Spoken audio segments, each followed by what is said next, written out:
आत्मीय भाइयों एवं बहनों, पुस्तक अनीति से जूझने वाले राष्ट्र को समर्पित शूरवीर लेखक श्री राम शर्मा आचार्य। विषय सोते कुमायूं को जगाने वाला शेर बद्री दत्त वैष्णव। साथियों, देश भर में स्वतंत्रता पाने के लिए जन आंदोलन और क्रांतिकारी गतिविधियां चल रही थी, पर 20वीं शताब्दी के दूसरे दशक के आरंभ तक कुमायूं का पर्वतीय अंचल इस हवा से अछूता ही था। इस क्षेत्र के भोले वाले पर्वत पुत्रों को अपने जीवन की सामान्य आवश्यकताओं से ध्यान हटाकर देश व समाज के लिए कुछ करने की सुध नहीं थी। समय की हवा से अछूते इस क्षेत्र में क्रांति, असहयोग व समाज सुधार की ज्वाला सुलगाने का श्रेय श्री बद्री दत्त वैष्णव को जाता है, जो सन 1921 के असहयोग आंदोलन में कुमायूं क्षेत्र के एकमात्र मिलिट्री पेंशनर थे। अल्मोड़ा से 22 मील दूर गांव तोला के एक धर्मभीरू ब्राह्मण परिवार में सन 1879 में जन्मे बद्री दत्त वैष्णव को अपने पिता नारायण दास वैष्णव के हाथों अंधविश्वास और धर्मभीरुता का जो दुर्वह दंड भोगना पड़ा, उसकी कहानी बड़ी दुखपूर्ण है। संत तुलसीदास की तरह उन्हें भी परित्यक्त बालक का जीवन जीना पड़ा। ग्राम के जाने माने ज्योतिषी, जिनके लिए अपने पोथी पत्रे एक तरह से खेत खलियान थे और अपने ज्योतिष संबंधी मनगढ़ंत दांव पेंच उसमें उगने वाली फसल ने कुछ ग्रह आदि के लालच में अश्लेषा नक्षत्रोत्पन्न बालक बद्री दत्त के माता पिता को बताया कि ऐसे समय में पैदा होने वाला बालक माता पिता की मृत्यु का कारण बनता है। नारायण दास के 2 पुत्र पहले ही जीवित थे, सो वंश न चलने या बालक के प्रति विशेष मोह माया होने का प्रश्न ही नहीं था, और आगे भी संतान होने की संभावना भी समाप्त नहीं हुई थी। अतः उन्होंने इस तथाकथित अनिष्टकारी पुत्र का त्याग कर देना ही ठीक समझा। उन्होंने अपने पुत्र को थोड़े से धन के बदले एक पुरोहित को बेच दिया। इस अंधविश्वास को कहां तक रोया जाए मित्रों, इस अंधविश्वास को कहां तक रोया जाए, जिसने जितना अनिष्ट इस हिंदू समाज का किया है, उतना तो विदेशी विधर्मी आक्रमणकारियों का भी नहीं किया। हिंदू समाज के लिए ही नहीं, अंधविश्वास तो हर धर्मावलंबियों के लिए घातक सिद्ध हुआ है।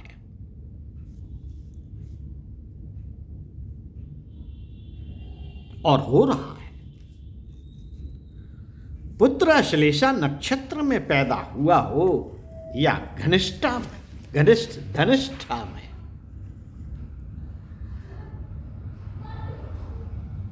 इससे कोई अधिक अंतर पड़ने वाला नहीं। भला नक्षत्रों को किसी मनुष्य से क्या दुश्मनी हो सकती है, और पृथ्वी से करोड़ों प्रकाश वर्ष दूर स्थित रहकर वे किसी पृथ्वीवासी का क्या अनिष्ट कर सकते हैं? क्या अनिष्ट कर सकते हैं? किंतु जो लोग अंधविश्वास के पीछे बैठे हैं, और बैठे बैठे खाना चाहते हैं, वे भला कब मानने वाले हैं? उनकी मक्कारी का फल इस बालक को भोगना पड़ा। पुरोहित के घर बेच दिए जाने पर भी बालक बद्री दत्त के पुरोहित के घर बेच दिए जाने पर भी बालक बद्री दत्त के दुर्भाग्य ने उसका पीछा नहीं छोड़ा। उनको अपने पास रखने के बाद ही पुरोहितायन ने एक पुत्र को जन्म दे दिया। संतान न होने के कारण पुरोहित ने पराये बालक को अपनाया था, पर अब अपना स्वयं का पुत्र हो जाने के बाद उन्हें पराये बालक को अपने पास रखने की आवश्यकता प्रतीत नहीं हुई और उन्हें पुनः पिता को सौंप दिया। माता पिता और संतान के बीच अंधविश्वास ने जो लक्ष्मण रेखा खींच दी थी, उसे उनके माता पिता कभी लांघ नहीं पाए। उन्हें न माँ का स्नेह मिला, न पिता का दुलार। यूं ही उपेक्षा सहते हुए वे बड़े हुए। उन्हें पढ़ने के लिए स्कूल नहीं भेजा गया। पग पग पर उपेक्षा व तिरस्कार पाने के कारण बालक बद्री दत्त का आत्मसम्मान कराह उठा। उसने अपनी आंतरिक चेतना से प्रेरणा पाकर एक दिन घर छोड़ दिया। कुछ नेपाली तीर्थयात्री काशी जा रहे थे। साथियों, कुछ नेपाली तीर्थयात्री काशी जा रहे थे।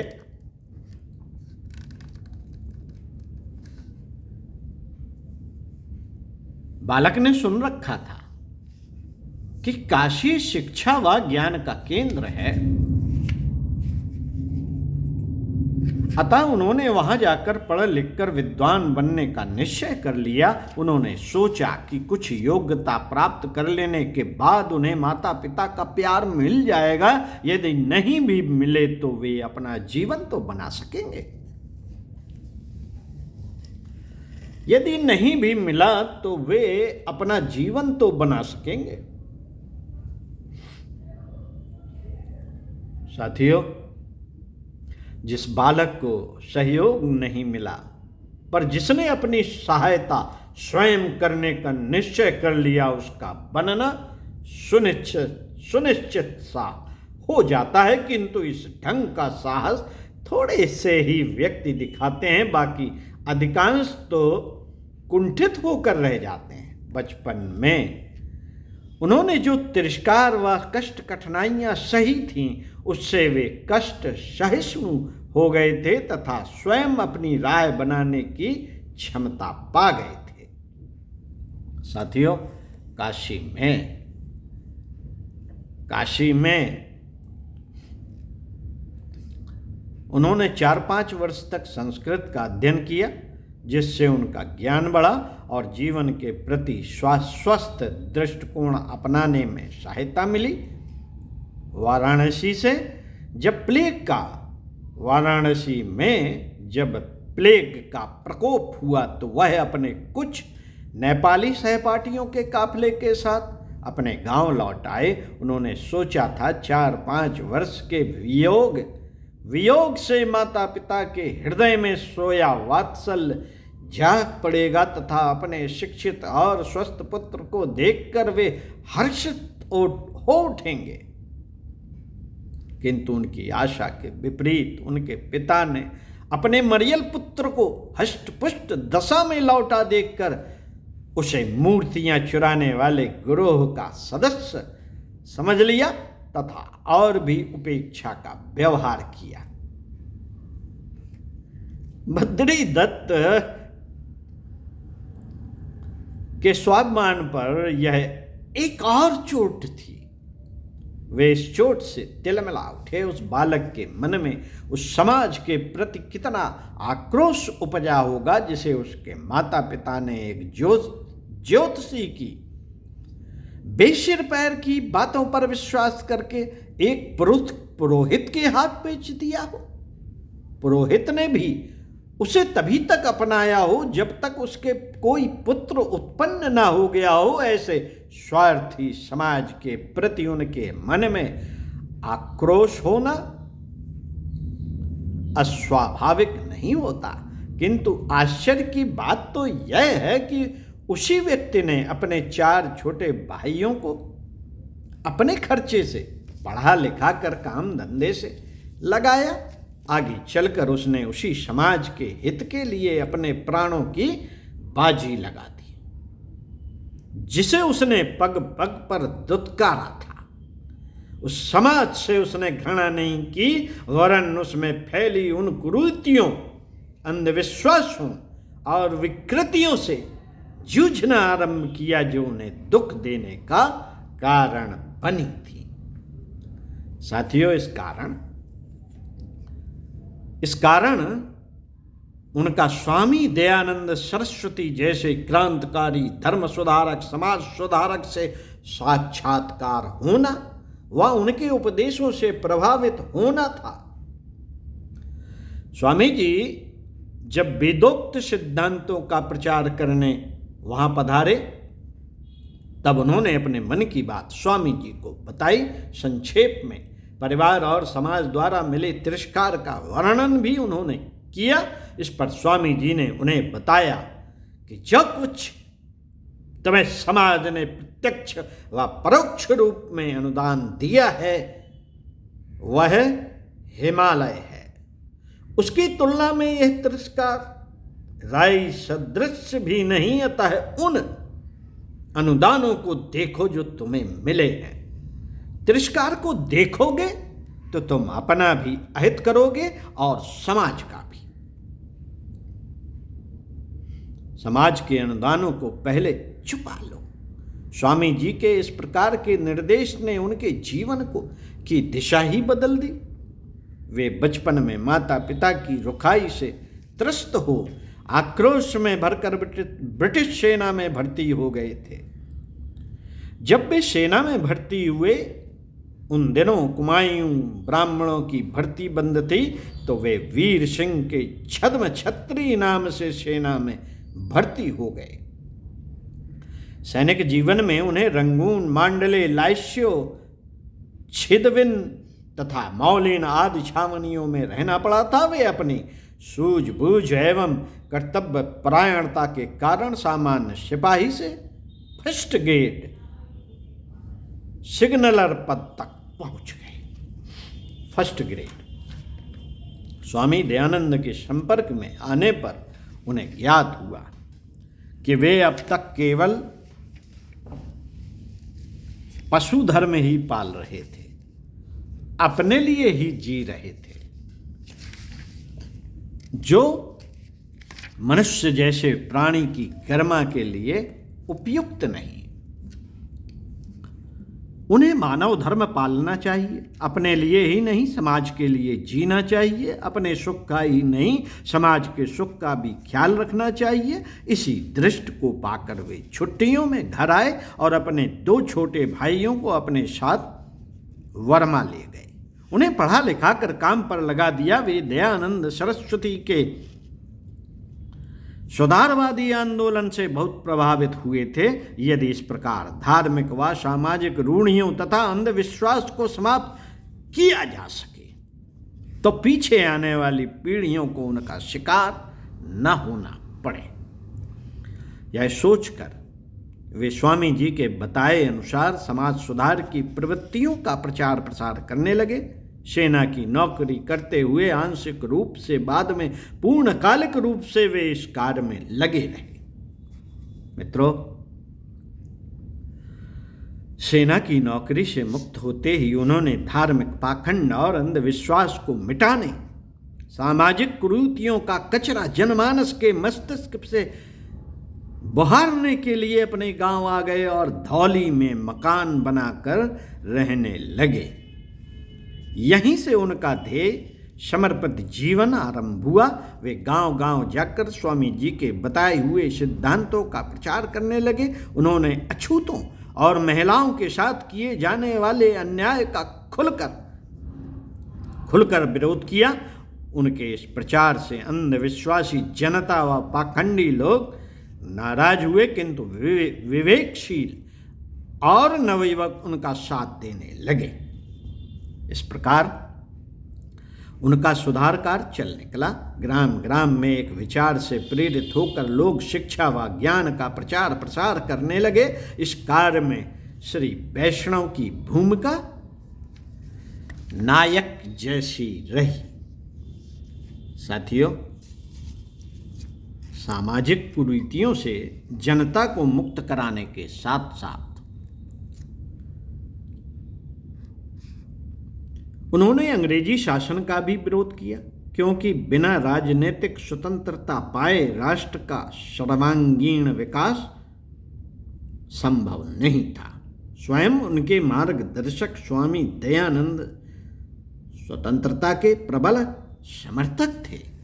सत्याग्रह और क्रांतिकारी आंदोलन की चिंगारियां उन दिनों देश में यत्र तत्र फूट रही थी, वैसी ही एक चिंगारी उन्होंने अपने क्षेत्र में भी पैदा की।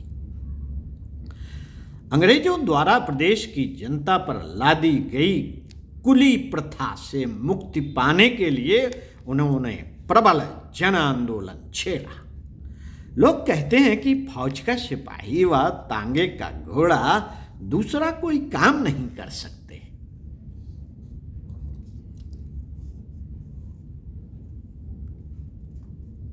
पर उन्होंने इस उक्ति को निराधार सिद्ध कर दिखाया। उन्होंने जनहित का बहुत बड़ा काम किया। मित्रों, जन आंदोलन प्रायः उसी स्थिति में गति पकड़ते हैं जब उसके द्वारा जनता की किसी समस्या का समाधान होता हो। ग्रामीण और राजनीतिक चेतना रहित क्षेत्र में विशुद्ध रूप से देश की स्वतंत्रता को लेकर एकदम कोई आंदोलन सफलतापूर्वक चलना संभव नहीं होता। इस बात को बद्री दत्त वैष्णव भली भांति जानते थे, अतः उन्होंने आंदोलन का प्रारंभिक चरण ऐसा रखा जिसमें हर व्यक्ति सम्मिलित हो सके, सहयोग दे सके। उनके द्वारा संचालित इस आंदोलन को देखकर अंग्रेज पदाधिकारी बौखला उठे। उन्होंने श्री वैष्णव पर राजद्रोह का आरोप लगाकर उन्हें गिरफ्तार कर लिया। वे सन 1921 में पहली बार इस आंदोलन के सिलसिले में गिरफ्तार किए गए थे।